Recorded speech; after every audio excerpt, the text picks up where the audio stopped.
Dawn broke over St. James's Palace on the 17th of November, in the year 1558, and no one noticed that the Queen of England had died. There was no trumpet, no final gasp, no crowd of weeping ladies clutching the hands of a monarch passing gently into history. There was only silence. The kind of silence that settles when something has already ended long before the final breath leaves the body. Mary Tudor, daughter of a Spanish queen and an English king, once the most powerful woman in Europe, died alone, blind, bloated, abandoned by those who had once knelt at her feet, and betrayed most bitterly by her own body. But this was not a sudden death. This was a siege that had lasted decades. Because Mary Tudor had not merely died in 1558, she had been dying. Slowly, steadily. Ever since she was a girl, they called her Bloody Mary. But the blood that defined her reign was not only that of martyrs and heretics, it was her own. From the age of 14, Mary had suffered monthly attacks of such agony that she would vomit, faint, and bleed for days, confined to her bed with a face the colour of parchment and a voice reduced to moans. Her physicians, armed only with leeches, lancers, and superstition, bled her feet, extracted her teeth, and fed her purgatives that left her dehydrated and delirious. And yet the pain always returned. By the time she was crowned queen in 1553, Mary had already survived decades of chronic illness, political betrayal, and spiritual torment.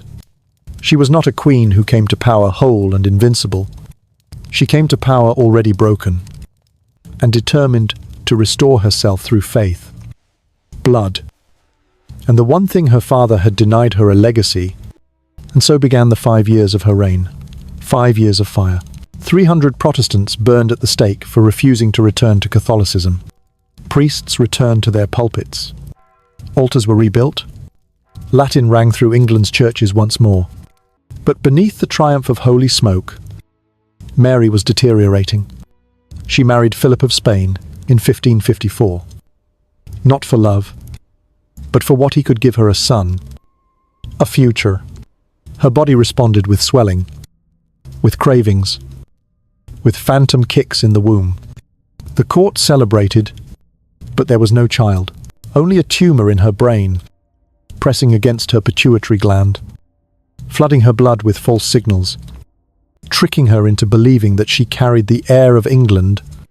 The deception was complete. Her breasts produced milk, her belly grew round, and still no baby. No hope, just shame. And when the swelling faded, so too did Philip. He left England, and then he stopped writing.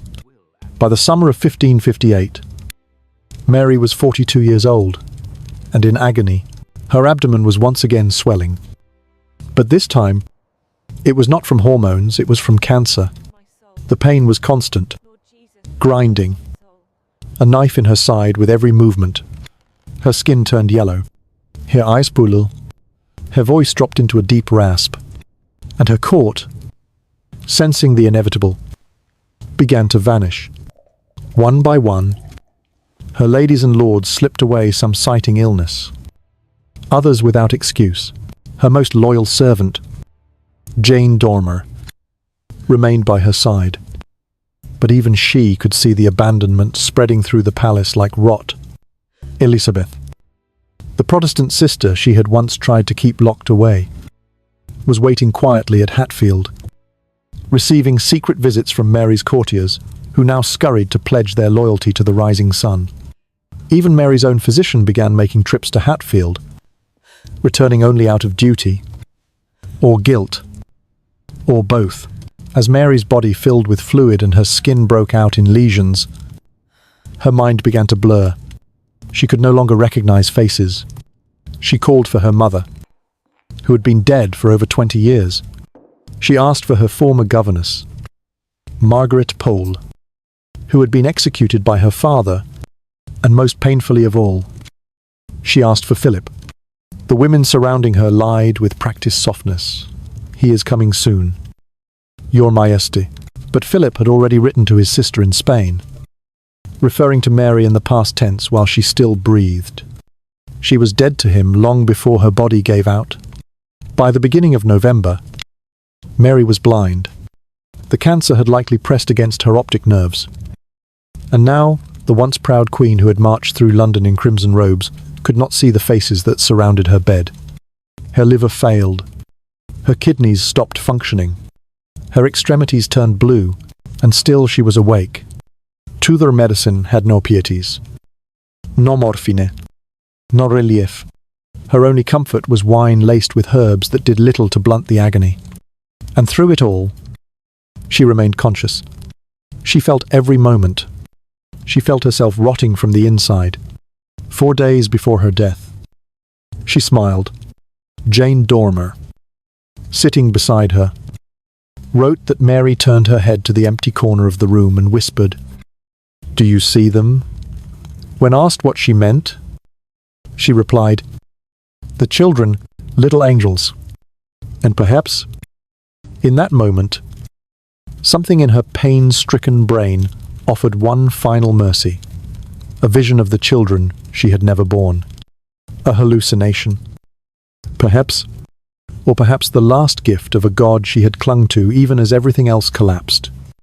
Because Mary had wanted children more than power, more than love, more than anything, and now, in the last hours of her life, she imagined them waiting for her in the shadows. On the night of November the 16th, she was anointed with oil. Her skin, hypersensitive, flinched with every touch, but she made no sound. She had no strength left to scream. At 3 o'clock in the morning, the priest began Mass in her chamber. At 4, as he lifted the consecrated host, Mary, who had not spoken in days, suddenly answered. Her voice was strong. "Clear Lamb of God, who takes away the sins of the world, have mercy on us." Everyone froze. Her blind eyes focused. She smiled peaceful, radiant, and then she stopped. Just stopped. No final cry. No final breath. Just silence. They didn't notice at first. She looked as if she had fallen asleep. But when the doctor checked her pulse, it was gone. Mary Tudor, Queen of England, daughter of Henry VIII, and Catherine of Aragon, was dead. And what happened next was not mourning. It was business. A man entered the room, removed the coronation ring from her still warm finger, and rode on horseback to Hatfield. He did not close her eyes. He did not say a prayer. He simply took the symbol of monarchy and delivered it to Elizabeth. The woman who had once waited in the shadows was now queen before Mary's body had even cooled. The transformation was complete. Mary's body was stripped, washed, and cut open, her organs removed and preserved, her chest packed with herbs. The embalmers found masses of tissue in her reproductive system, growths that had twisted her from the inside. They filled her with spices and wrapped her in waxed cloth. Then they placed her in a lead-lined coffin to wait for burial, a month-long delay, during which Elizabeth restructured the country, reversed the Catholic Restoration, and began writing the history that would define Mary forever. Not as a woman, but as a monster. Not as a queen, but as Bloody Mary. And the silence that began in that chamber at St. James's has never truly ended, because history remembers fire, not pain, smoke, not blood, and few ever stopped to ask what it felt like to rot alive. In velvet and gold, while the world walked away. Long before the throne, before the fires, before the hatred that would turn her name into a curse, whispered through Protestant mouths for centuries. Before all of that, Mary's greatest enemy had always been her own body. It was inside her, beneath the velvet and the pearls, beneath the Latin prayers and the iron faith, that the first rebellion stirred, not in her court, but in her womb, not in the people, but in her blood. when she was only 14 years old.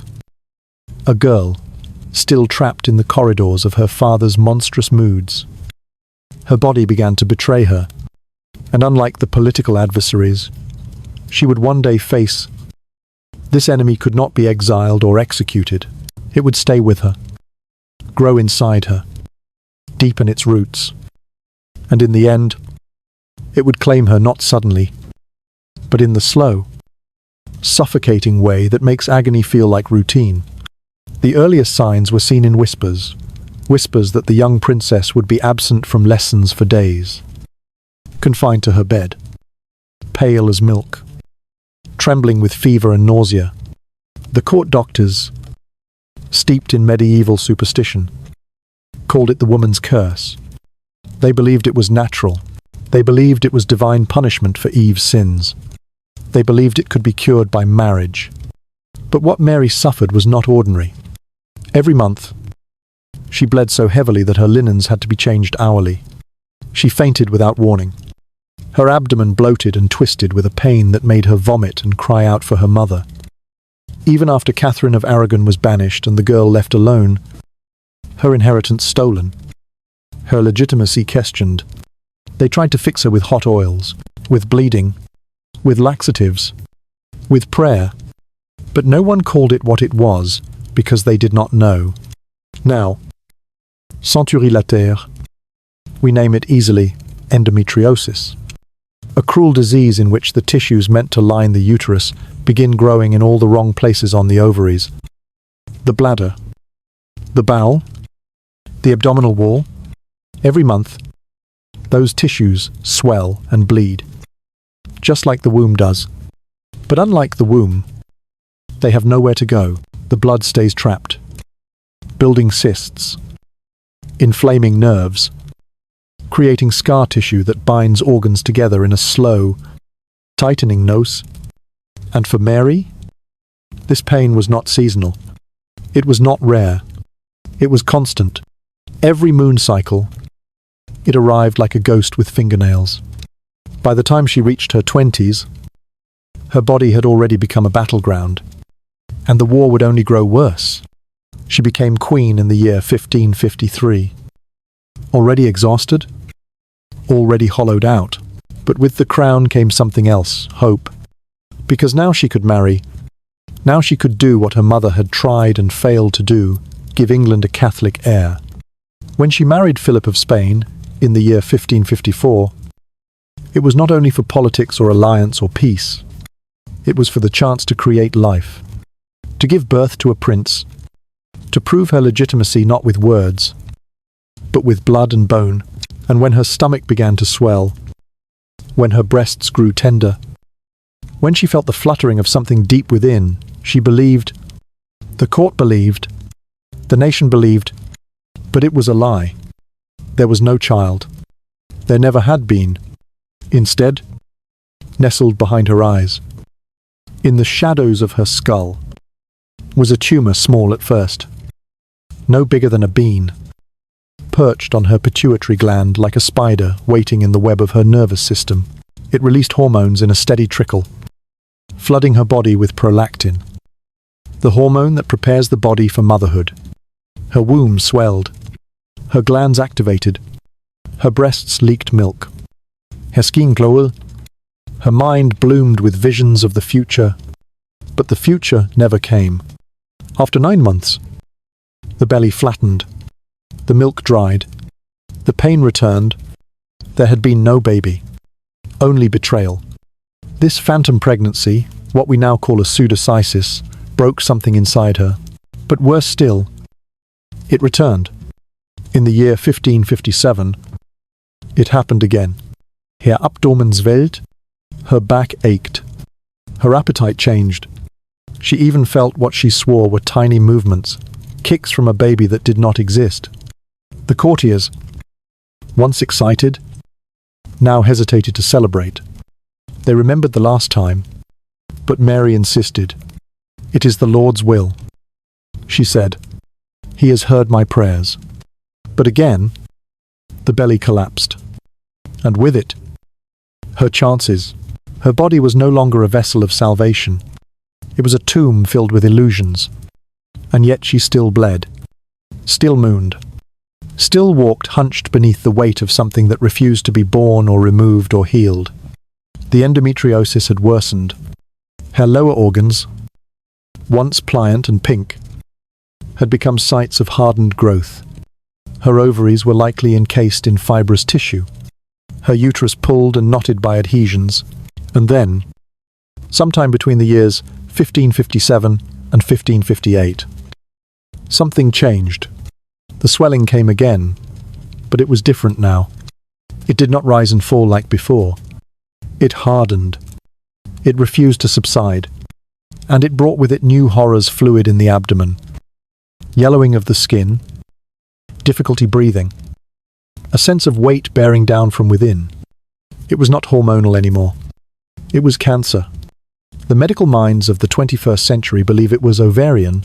There were no real treatments, no anesthesia, no surgery, no chemotherapy, only blind attempts to restore balance to a system that had already collapsed.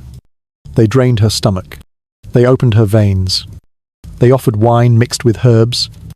Nothing worked. And inside the Queen, the tumours grew. It is likely that by the final month, her abdomen held nearly 2 gallons of fluid. When the embalmers finally opened her after death, they found masses across her reproductive organs, swelling so large that one embalmer remarked he had never seen anything like it in 30 years. Her liver was enlarged, her spleen motlet, her uterus misshapen. She had been growing death inside her for years, and no one had known. Or worse, they had known and said nothing. In her final days, she was blind. The tumour had pressed against her optic nerve. The cancer had poisoned her blood. Her urine stopped. Her limbs turned cold. And still she lived. Still she prayed. Still she waited for Philip. But he never came. And so the Queen, who had spent her life begging her body to serve her, begging her flesh to produce a child, begging God for one miracle, was left in the dark. Her womb empty. Her belly filled with poison. Her prayers unanswered. Not even the angels she thought she saw at the end could change that. England was dying long before Mary did. That was the tragedy. No one wanted to speak aloud. The rot that crept not only through the Queen's veins, but through the veins of her realm. The city she ruled, the London that had once shouted her name in jubilation as she rode to her coronation draped in crimson, was, by the autumn of the year 1558, a graveyard in waiting. The harvests had failed. Not once, but twice. In the years 1555 and 1556, the crops had withered under rain and rot, and the famine that followed did not discriminate between peasant and priest. Bread became precious, meat a memory. People scraped at the bottoms of barrels. They died in corners with empty bowls in their laps. And then came the coughing. Influenza returned with a vengeance. It swept through London in waves, silent, breathless waves. It released hormones in a steady trickle, flooding her body with prolactin, the hormone that prepares the body for motherhood. Her womb swelled, her glands activated, her breasts leaked milk, her skin glowed, her mind bloomed with visions of the future. But the future never came. After 9 months, the belly flattened, the milk dried, the pain returned. There had been no baby, only betrayal. This phantom pregnancy, what we now call a pseudocyesis, broke something inside her. The Queen's body was failing in time with her capital. Her skin, once pale, with the delicacy of a Spanish rose, had turned the sick yellow of a candle's dying flame. Her eyes had begun to bulge, as if the pressure inside her skull could no longer be contained. Her voice, once described as soft and regal, had grown hoarse and thick, descending to a masculine growl that startled those who had not heard her in weeks. She smelled of something sour and rusted, the scent of an illness that had grown bold in its dominion. Her abdomen swelled not with life, but with death. The fluid inside her belly sloshed when she moved, pressing against her lungs. making it a labor just to breathe. But the people did not know this. They only saw that the queen no longer appeared. They whispered. Whispers grew louder when courtiers began disappearing, not dying, but defecting. One by one, Mary's household crumbled, and so he vanished. One night in mid-October, his keys left on a hook outside the door, his name never spoken again. The queen asked for him the next morning. "He is unwell," the ladies replied. "He will return." But they all knew he would not. He had gone to Hatfield. To Elizabeth. He had not gone alone. There was no rebellion, no great betrayal, no single night of mass desertion. Instead, the room around Mary Tudor began to erode in the same way her body did, quietly, almost politely. By the first week of November, the Queen's household had shrunk from over 400 to fewer than 50. Outside her chamber, London coughed, starved, and prayed. Inside her chamber, Mary no longer saw the faces around her. Her vision, once blurred, had vanished entirely. When she turned her head, it was not toward her ladies, but toward memories. She asked for her mother.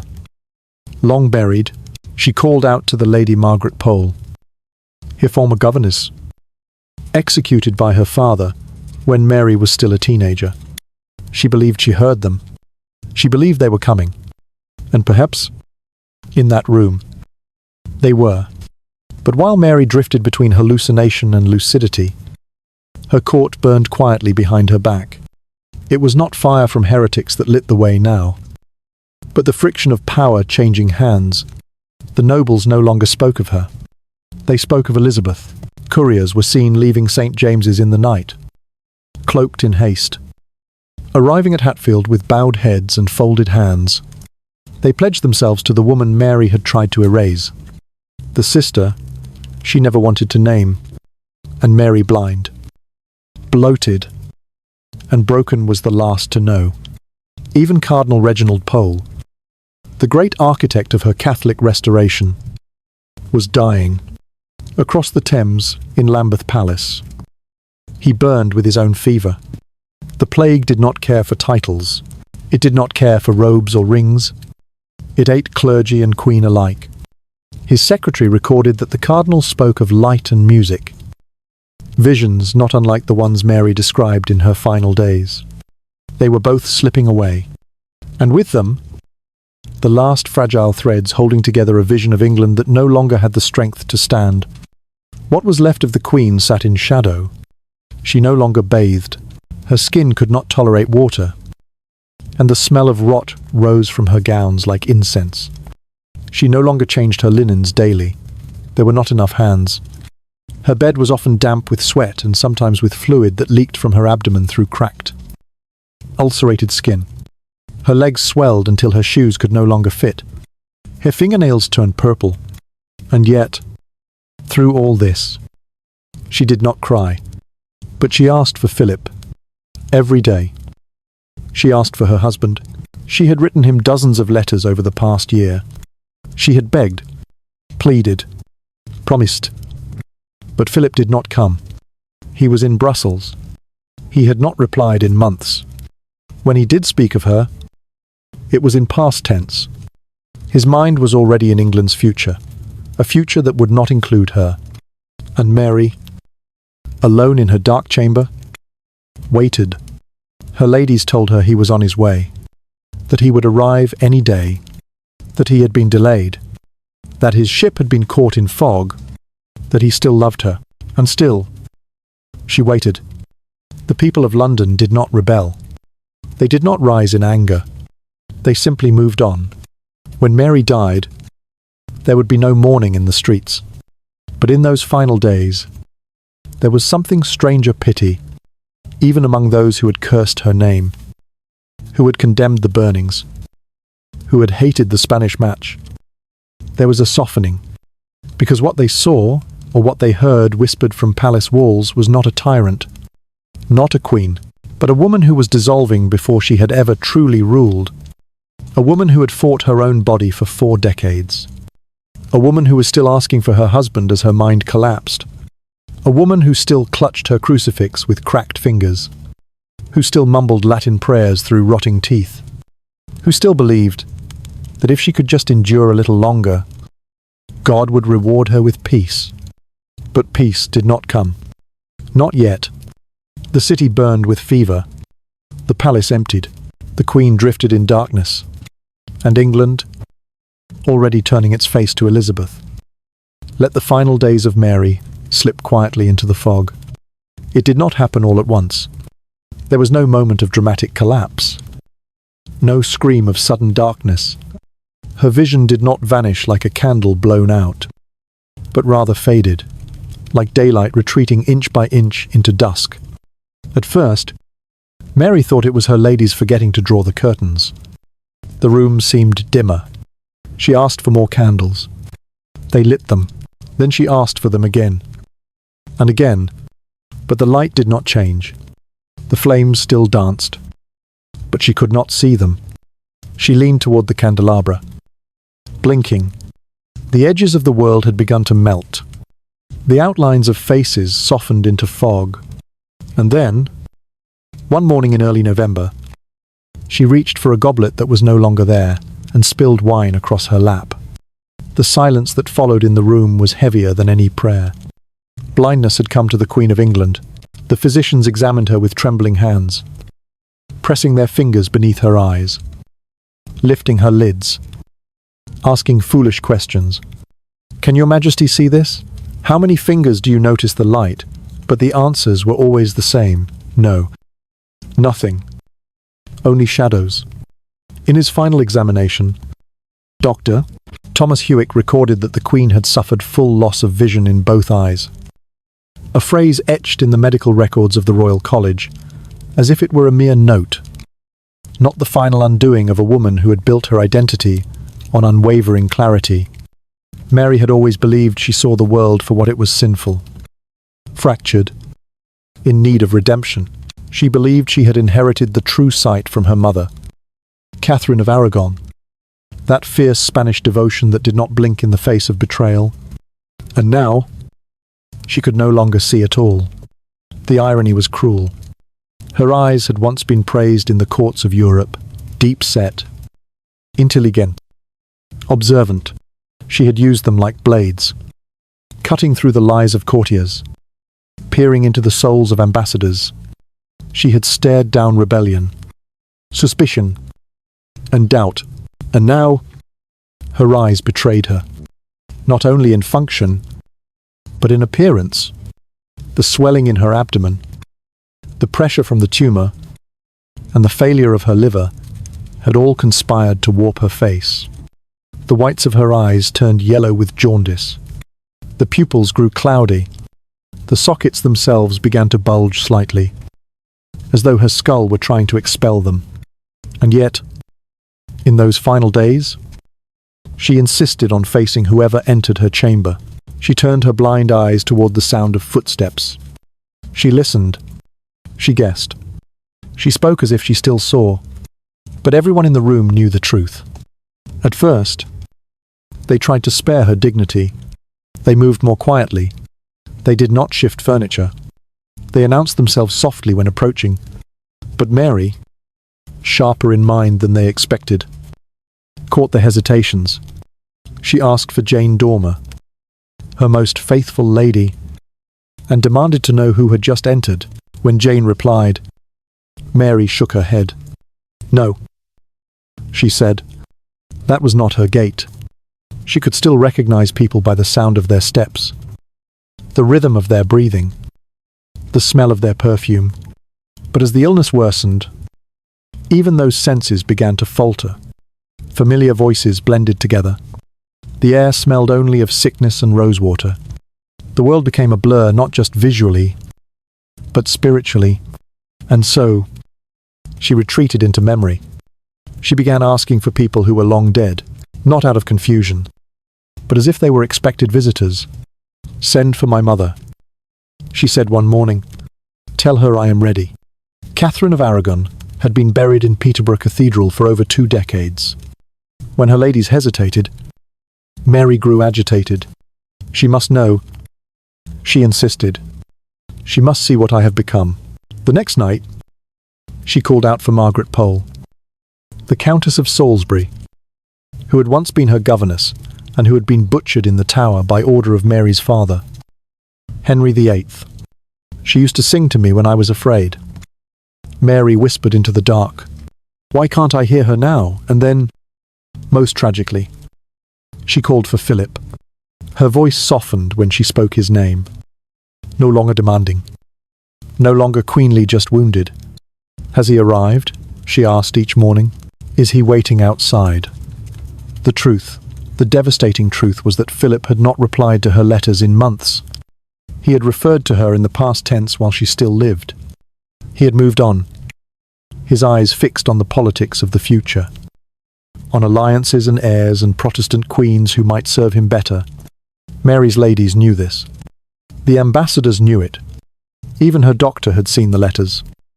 Cold and distant, folded in Spanish script. But no one told her. They lied. Again and again. He will be here by Sunday. He is riding to the coast. The ships are delayed. The channel is rough. The lies were cruel, but perhaps not as cruel as the truth would have been. So she waited. In darkness, in silence, with rotting gums and fevered skin. She waited for a man who would never come. And the blindness became more than a physical symptom. It became a metaphor that swallowed her reign whole.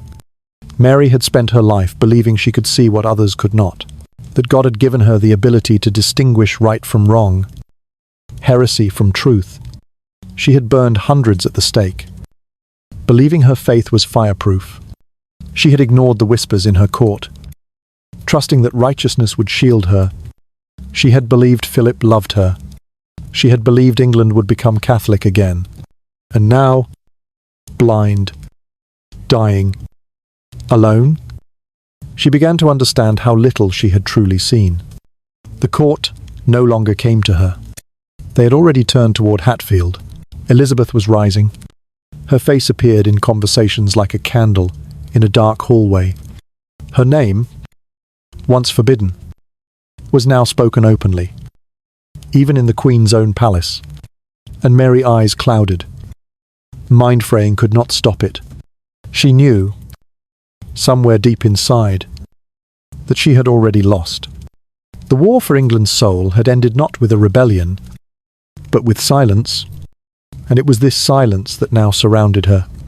Still, she kept praying. Her lips moved, even when her breath shortened. Her fingers sought the crucifix at her neck, pressing the metal so tightly that it left marks in her skin. Fiat voluntas tua, she murmured. Let thy will be done. She asked for masses to be said for her soul, thousands of them. She specified the number of candles. She instructed that she be buried with her mother. But even as she gave these orders, she must have known they would not be honoured, not in the England that would follow, not by the sister who waited with cold eyes and Protestant resolve. Her last act of seeing was not with her eyes at all. It came on the final morning, during Mass, as the priest elevated the host, that sacred moment when body and bread blur into one. Mary spoke. Her voice was clear. Lamb of God, who takest away the sins of the world, have mercy on us. And those in the room swore. She turned her blind eyes toward the Eucharist and smiled as though, for just one moment, she could see it, as though God had peeled back the darkness for one final glimpse of grace. And then she was gone, eyes open, seeing nothing, but perhaps, finally, understanding everything. She waited in the way. Only the dying do, not with urgency, not with fear, but with a stillness so absolute it began to distort time itself. The Queen of England sat in darkness, blind and bruised, every breath dragged from a chest caving under fluid and fever. And still, she waited, through fevers, through hallucinations, through days when her name was the only word she remembered. Mary Tudor waited for one man, Philip. Her husband, her king, her reason, and in that waiting, something more cruel than cancer, bloomed a kind of suffering that even her most loyal ladies could not watch without trembling. He had not written in months. He had not visited in over a year. But she spoke of him constantly. Has he arrived? She would whisper in the grey hours before dawn. Are the ships in port? Will he dine with me tonight? Each time. Her voice filled with such fragile hope that her ladies were forced into a sickening ritual of lies. Yes. Majeste, they'd say gently. He sails even now. The wind has slowed him. But he is near. And she would nod, content to wait another day, to dress her pain in expectation. But the days stacked one atop the other, like dust on her chamber walls. And still, he did not come. Mary had loved Philip with the kind of desperation only the wounded can love. He had arrived in England in the year 1554. Spanish and solemn. A man bred for crowns and conquests. Their marriage was political. Arranged. Necessary for the Catholic restoration. But to Mary, it had been salvation. Her life had been a string of exiles cast out of the line of succession, separated from her mother, declared illegitimate, treated as a political inconvenience, and Philip's hand had been the first held out to lift her from the shadows. She had not seen the indifference in his eyes. Or if she had chosen not to look too long. When he kissed her, she trembled. When he touched her, she believed. Dawn broke over St. James's Palace on the 17th of November, in the year 1558. And no one noticed that the Queen of England had died. There was no trumpet, no final gasp, no crowd of weeping ladies clutching the hands of a monarch, passing gently into history. There was only silence. The kind of silence that settles when something has already ended, long before the final breath leaves the body. Possibly uterine, possibly both. It had spread, certainly, to the liver, to the kidneys, to the lymph nodes. Her body, once a battlefield, had become a graveyard of dying cells. She could no longer sit comfortably. Lying down caused sharp pains. Sitting up caused her lungs to compress. Her legs swelled with water. Her face turned waxy. Her eyes bulged from the build-up of pressure. Her breath came in gasps. And still they treated her with bloodletting and purgatives. She smiled at old promises. She asked for her hair to be dressed as he had liked it. She had her bed prepared for his return. She whispered into empty space, rehearsing what she would say when he finally walked through the door. I have been very ill. She imagined herself saying, but now that you are here, all will be well. But there were no footsteps, no door, no arrival, only silence. It was in this absence that Mary truly began to die, not in her body that had been dying for years, but in her spirit. The waiting hollowed her. Her prayers lost their shape. Her confessions grew confused. She began to speak of Philip in the past tense, then corrected herself, then wept. She accused her servants of hiding messages. She believed they were burning his letters. She demanded they search the harbours, send riders to Dover, check the Spanish embassy, and they obeyed, in quiet terror, because the Queen's mind was unravelling and no one could stop it. Not even God. By early November, she had stopped eating. Her hands refused the spoon. Her mouth would not open for the broth. Her ladies had to soak linen in wine and dab it against her lips just to keep her conscious. Her body had shrunk to half its size. Her ribs protruded like old bones through parchment skin. But her voice, when she spoke of Philip, still held the same trembling strength it had years before. He is coming, she said one night. He said he would not let me die alone. But she did die alone, because Philip never came. He never even planned to. In Brussels, he received news of her failing health and wrote not to her, but to his ambassador, if she dies, he said coldly. Elizabeth must be managed carefully. He spoke of succession, of politics, of Protestantism, not of mourning, not of grief, not even of farewells. He sent no priest, no relic, no message to comfort her. He sent silence, and that silence arrived faster than any courier. The women who attended Mary began to see her crack. She no longer asked if he had arrived. She began asking why he had not. "What did I do?" she whispered once, her voice catching. "Did I not love him enough?" Another time, as her fever rose, she murmured to her crucifix, "Why has he forsaken me?" One lady in waiting swore she heard Mary whisper the words of Christ on the cross. "Eli, Eli, lama sabachthani," in a voice so weak it seemed to come from the walls. And yet, no one could answer her, because there was no answer that would not break her more. The pain intensified, her belly distended, her legs turned blue, her breath came in wheezes, but the cruelest part of it all was how long it lasted. The physicians, shocked by her endurance, said she should have died days earlier. They bled her, they drained her, they opened her with knives. Still, she lingered. Still, she waited. One priest believed she could not die until her heart let go. But Mary's heart had always clung too tightly. It was only after one final dream that she began to let go. They found her sleeping. Finally, after days without rest, with a smile on her cracked lips. When she woke, she did not ask for Philip. She asked only for Jane Dormer. She held her hand and said, "Tell him I forgive him." And then she looked into the dark corner of the room, the place where she always imagined him appearing, and whispered, "It is all right. I see him now." But there was nothing there. Only air. Only the last breath of a queen who had waited too long. And when it came, when her chest fell for the final time, her lips still bore the shape of his name.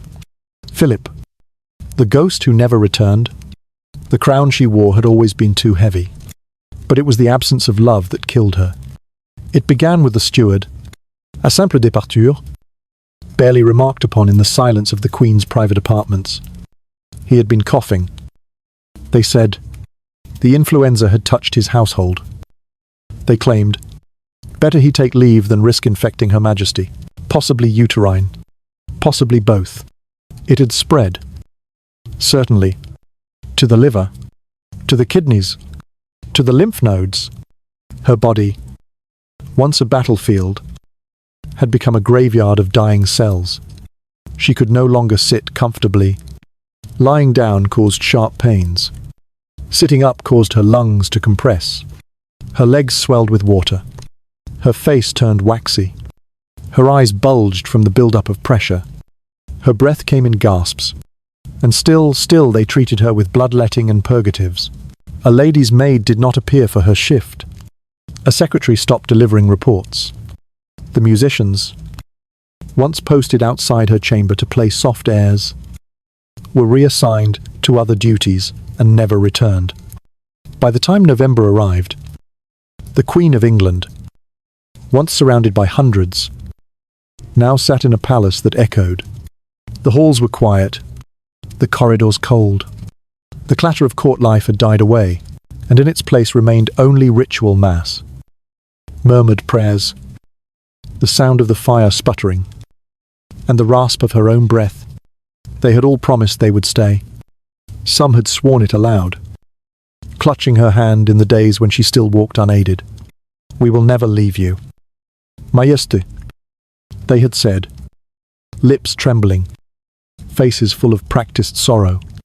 Others had said nothing but let their presence speak. But presence is fragile. It thins when the wind changes. It shatters under the weight of fear.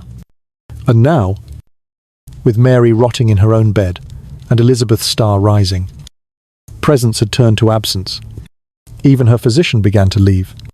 Dr. Hewick, loyal for years, had grown distant. He came later each day. He lingered less. He asked fewer questions. His eyes, once soft with concern, now darted toward the door. And then, one morning, he did not come at all. A younger man arrived in his place, nervous, silent, ill-prepared. "Where is Dr. Hewick?" Mary rasped. No one answered. A note was delivered that night. "Duty calls." It read, "Urgent matters at Hatfield." And in those 5 words, Mary heard her own epitaph. Even her confessor, a man of God sworn to her soul, began preparing for the transition. He still prayed over her, still anointed her, still whispered in Latin when her mind drifted. But his eyes had begun to follow the others. His gaze lingered on the door. He asked questions about Elizabeth, about her court, about how the liturgy might be preserved under a Protestant monarch. Mary knew what he was doing. She forgave him. That was the cruelest part of all. She forgave them all, because she understood. They had seen what she had become. They had seen the blood in her linens, the sores on her legs, the stench that even roses could not disguise. They had seen the queen who once stood tall in crimson velvet, now shriveled and half-blind, her belly distended with fluid, her mind slipping between decades. They had watched her reach for voices that did not exist, beg for a husband who would never come, mutter names of the dead, as though she were already among them, and they were afraid not of her, but of being near her when the light finally went out. Death is contagious in court, not the act itself, but the association. Those who are too close to a fallen monarch are often swept away in the next tide. They are not thanked for their loyalty. They are not elevated for their grief. They are left behind, relics of a vanished world, reminders of pain. And so they left her one by one, hour by hour, choosing instead to serve the future, choosing instead to survive. The few who remained did so not out of calculation, but out of something deeper. Jane Dormer, her most trusted lady, stayed even when her family urged her to go. She refused positions at Elizabeth's court. She washed the Queen's face each morning with trembling hands, applied fresh linen to her wounds, whispered the old Spanish lullabies. Mary remembered from her childhood. "Do you believe I have failed?" Mary asked her one night. Jane did not answer. She only wept. There was also her chamberlain, who had once served her father. He was nearly 70, his hands shaking from age. But he refused to leave her side. He stood by the bed at night like a ghost in armor, whispering psalms, holding her crucifix when her fingers could not. He said nothing to the others. He only watched them go. The Queen herself said little about the disappearances. When a maid failed to appear, she would only ask, "Has she gone to Hatfield?" And when the reply came an awkward, "Careful." "Yes," Mary would nod. Not with anger, but with understanding. "She will be safe there." She would whisper, "Safe." That word carried weight in those final weeks, because Mary knew she had not made them safe. She had brought fire to England. Yes, but not comfort, not peace, not children, not harvests, not a husband who stayed. And now, in her dying chamber, she felt the cost of that failure, not in rebellion, but in abandonment, the silence of empty hallways, the chill of a fire no one had tended, the weight of a crown that no one wanted to carry anymore. When the time came, and her breathing slowed, and the priests gathered, it was not a court that stood vigil. It was a remnant, a handful of tired hands, a few loyal hearts. They prayed over a woman who had once ruled nations, who had once turned kingdoms to ash for the sake of her soul.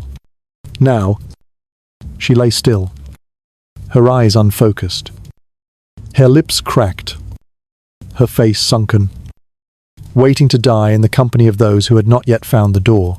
No historian writes the names of the ones who leave. only the ones who stay. But in Mary Tudor's final days, it was not her enemies who destroyed her. It was the slow, orderly, well-dressed procession of servants and courtiers who slipped out the back door while she still breathed, while she still prayed, while she still whispered for a world that was already gone. And that, in the end, is how a queen truly dies. Not with fire, not with poison, not with knives, but with silence and the click of heels disappearing down a corridor she can no longer see. The fire burned low. It had not been fed in hours, and the chill that crept across the chamber of St. James's was the kind that settled in bones, the kind that reminded even the faithful that winter was coming. But Mary Tudor did not notice the cold anymore. She had already gone where cold could not reach, somewhere behind her fever, behind her blindness, behind the pain that had kept her company like a familiar ghost for decades. For the first time in years, she smiled. "I see them," she whispered. Jane Dormer, watching from the corner, leaned forward. "Who?" Majesty Mary's eyes did not move. They could no longer see, but her lips curled faintly. "The children, they're in white." And there it was, the beginning of her last vision. The final mercy, or perhaps the final cruelty. The queen who had bled herself into madness trying to bear a son now, in the dying fog of her brain, saw them standing at the foot of her bed. Children in white, eyes soft, hands outstretched. Some might say they were angels. Others might say hallucinations. But to Mary, they were real. More real than the women who bathed her sores. More real than the priest who knelt at her side. More real than the silence of a court that had already shifted its allegiance to another queen. The priest, Father John de Feckenham, Abbot of Westminster, had returned. He was one of the last to stay, loyal not just to Mary's person, but to her soul. He had walked with her through every spiritual fire, through the return of the Mass, through the burnings at Smithfield, through her phantom pregnancies, through her long silences and her sharp confessions. He had watched her change from a girl of trembling hands to a monarch of steel and stone. And now, he would carry her soul to the gates of judgment. He came to her bedside each hour, holding the crucifix high, whispering Latin benedictions that echoed against the ceiling beams. "Domine, exaudi orationem meam." Lord, hear my prayer. And Mary, between gasps, would echo him in hoarse murmurs, lips moving around, syllables cracked by thirst and decay. She confessed, over and over, not just the sins of the body, but the sins of doubt, of fear, of failure. She asked if she had done right. She asked if God had forgiven the burnings. She asked if he understood why she had done it. "I was trying to save them," she whispered. "They would have gone to hell. I could not let that happen. I could not let England burn from the inside." And the priest's eyes glistening, heartbreaking, held her hand and said, "Yes. Yes. God forgave. Yes. He understood. Yes." The children at the foot of the bed were signs, not punishment. Promise. But Mary knew better. She had carried too much blood on her hands to be deceived now. She began to ask about purgatory. "Will it be long?" she murmured. "I deserve it. I'll go gladly. But I want to see my mother first. Please, let me see her before the fire." And as the priest hesitated, she gripped his hand with the last strength in her swollen fingers and said again, "Let me see her." Then the hallucinations grew stranger. She began speaking to them, not to the priest, not to Jane, but to the children no one else could see. She called them by names she had never spoken aloud. "Henry," she said one evening, "don't run. Come back. You'll trip." Another time, "Catherine, where is your ribbon? Mama will be cross." She spoke as though she was somewhere else entirely, a garden, perhaps, or a nursery that had never been built. And she laughed. Not the cruel bark of a queen in power. A mother's laugh. Soft. Private. Impossible. The ladies wept. Because it was unbearable. They had never seen her happy. Not like this.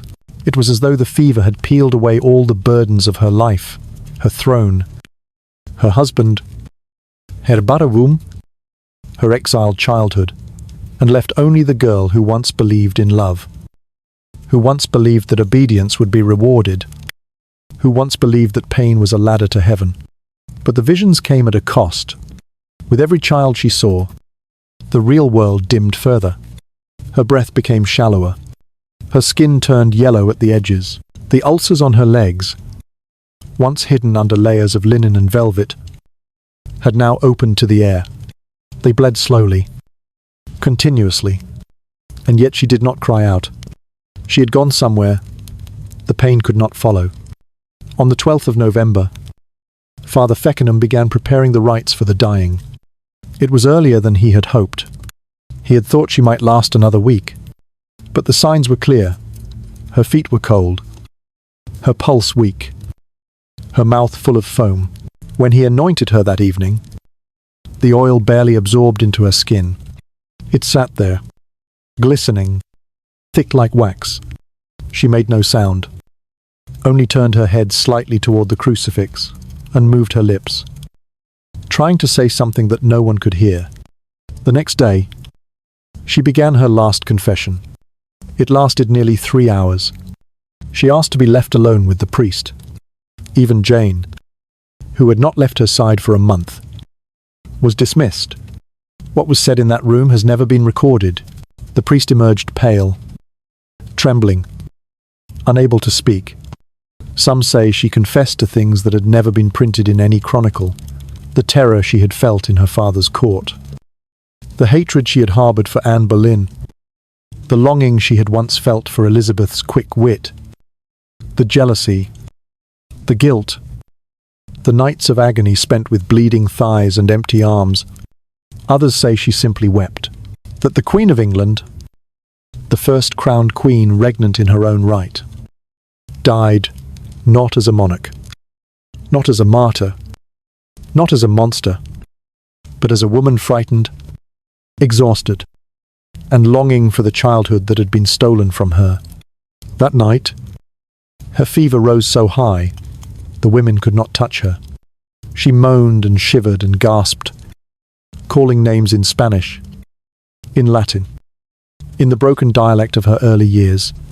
She begged for her mother. She begged for Philip. She begged for her womb to be opened and the children to be taken out. And still the priest prayed. Still Jane watched. Still, the fire burned. And in the corner of the room, at the edge of darkness, they say the children waited, not to mock her, but to walk her home. The Queen died before the sun rose. They knew it in the way the air changed. The room, already heavy with incense and decay, stilled so completely that even the fire seemed to hold its breath. There had been no cry, no violent gasp or final surge, only the flicker of her lips. Then nothing. Her body sank into the mattress, like wax softening against warmth. The silence that followed did not feel holy. It felt strategic. They waited. 1 breath. 2. Still nothing. And then someone moved. It was not the priest. It was not Jane Dormer. It was not the women who had wept over her fevered hallucinations, or the man who had held the crucifix against her chest as her final prayers collapsed into stammered Latin. It was the clerk of the council, a man of middling rank, quick hands, and quicker ambition. He approached the bed before her eyes had been closed. The royal ring her coronation band, the signet of sovereign authority, the golden loop that had bound her to England more than any marriage ever had, still rested on her right hand. Her fingers were cold, but not yet stiff. He did not kneel. He did not cross himself. He simply took her hand, twisted gently, and removed the ring with a tug that left her skin briefly lifted. Then Boleyn, he tucked it into a pouch inside his doublet. bowed quickly not to her, but to the priest and left the room without a word. He was already mounting his horse while the wax for her death mask was being prepared. He rode north, toward Hatfield, through fog and frost, toward the sister Mary had tried to erase. The Queen was still warm, and already the crown had moved. This is how monarchy ends. Not in pageantry, not in trumpets and mourning veils. Jane Dormer wept silently, her hands still clutching the rosary Mary had worn around her neck. Father Feckenham whispered the final prayers, his voice hoarse with exhaustion and something darker. No one stopped the man, because no one could. The machinery had already begun to turn. In Hatfield, Elizabeth was waiting not in mourning, but in readiness.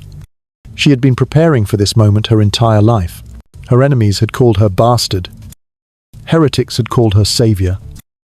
But none had denied her cunning. When the messenger arrived, soaked in dew and silence, he did not kneel or ask to speak in private. He simply handed her the ring. She held it in her palm for a moment, studied it not with sorrow, but with calculation. The gold was still warm, and then she smiled, not widely, not cruelly, but knowingly. Mary had been buried in life long before she was placed in the crypt. Her court had abandoned her. Her doctors had lied to her. Her husband had exiled her by silence. And now her body, once a sacred vessel of Tudor power, was little more than a wax figure to be drained. Dressed and displayed, in the hours that followed, the real work began. Her death was not announced immediately.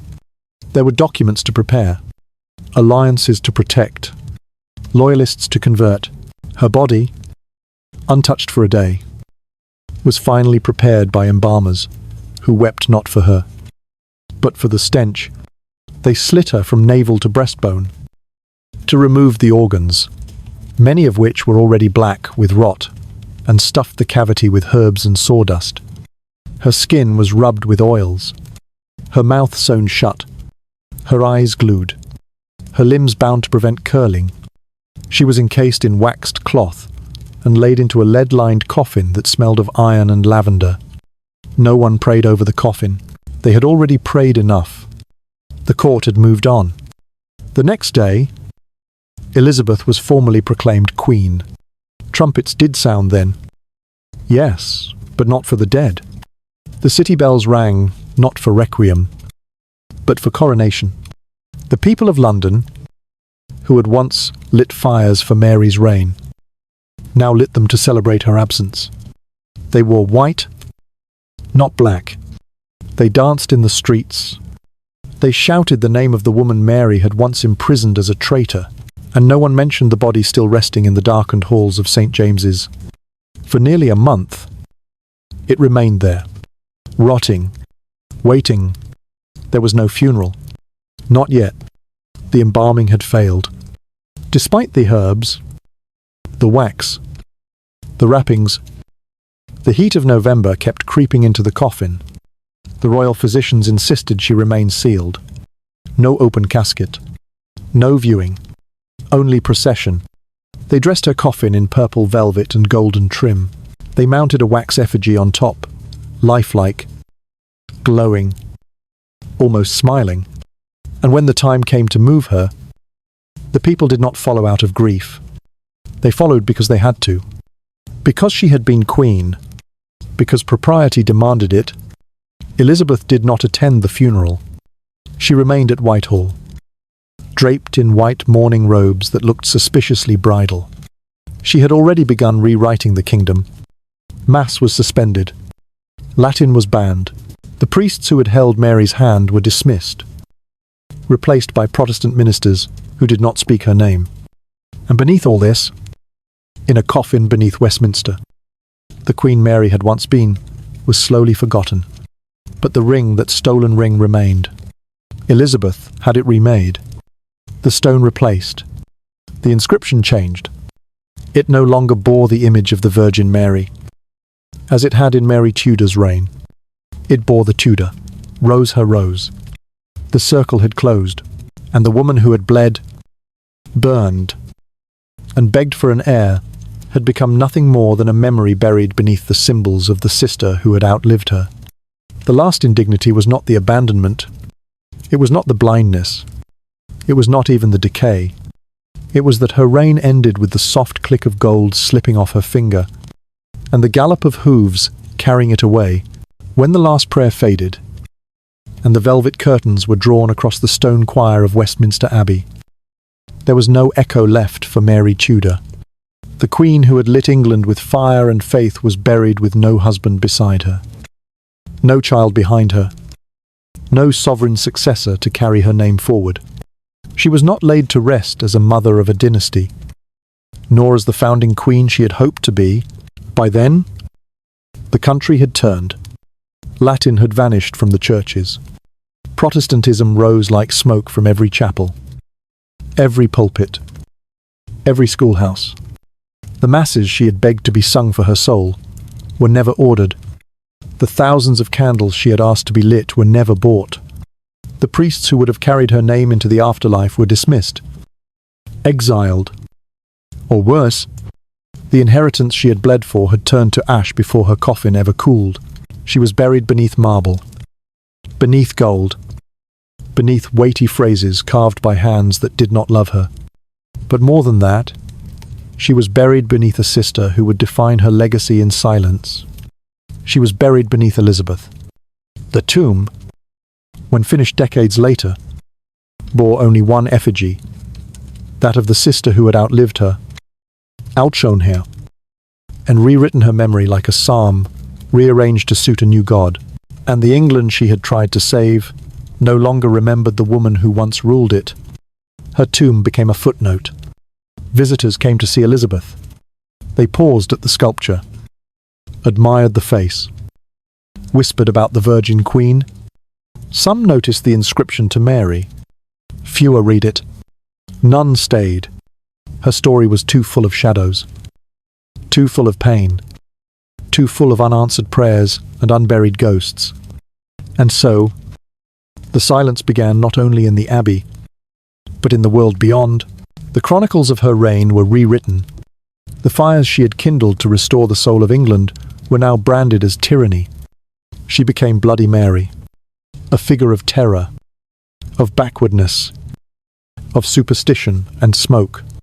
No one wrote of the pain in her womb. No one remembered the blood in her bedclothes, the fever that had turned her vision to gauze, the tumours that had ballooned inside her until her ribs cracked from within. They remembered only the martyrs, the flames, the screaming, and they forgot the screaming she did alone in her chamber when she miscarried hope again and again. They forgot the child she believed she carried, the phantom son she had named, whispered to, prepared for, and then mourned in secret while the court feasted. They forgot the letters she wrote to Philip with trembling hands that were never answered. They forgot the breathless prayers she spoke at dawn, hoping God would make her worthy of something other than scorn. And perhaps worst of all, they forgot her face. The portraits were few. The surviving images painted her severe, plain, even sewer. But the Mary her ladies remembered had laughed in her youth. Had sung Spanish ballads. You had clutched prayer books to her chest, not from fear but from love. She had wanted peace. She had wanted family. She had wanted to belong. But the world made her into a relic before she ever aged into one. And the shadow cast by Elizabeth was long enough to stretch across centuries, long enough to swallow her entirely. Because while Mary burned with righteousness, Elizabeth glowed with myth. One died of cancer, blind and alone, waiting for a man who never came. The other ruled for 45 years, bathed in pearls and legend, refusing marriage, refusing compromise, becoming a symbol larger than herself. And beneath that symbol, the real Mary disappeared. When tourists today walk through Westminster, they do not kneel at Mary's grave. They do not leave flowers. They do not light candles. They pass over her name like dust on an old plaque. their eyes fixed on the brighter queen above. Even in death, she is beneath Elizabeth, even in stone. She has no voice, no tomb of her own, no statue in the sun, only a line carved into a cold slab shared with the woman who erased her. And maybe that is the final horror. Not the disease, not the betrayal, not the abandonment or the ring stolen from her corpse, but that it worked. The erasure, the soft fade, the turning of a woman into a warning, a monarch into a monster, because history loves a victor, and Mary Tudor did not win. She loved. She failed. She waited. She suffered. She died. And the England she bled for closed the curtains and lit candles for another. She was buried beneath her sister in every way that mattered, and the only thing colder than her grave is the silence that still surrounds it.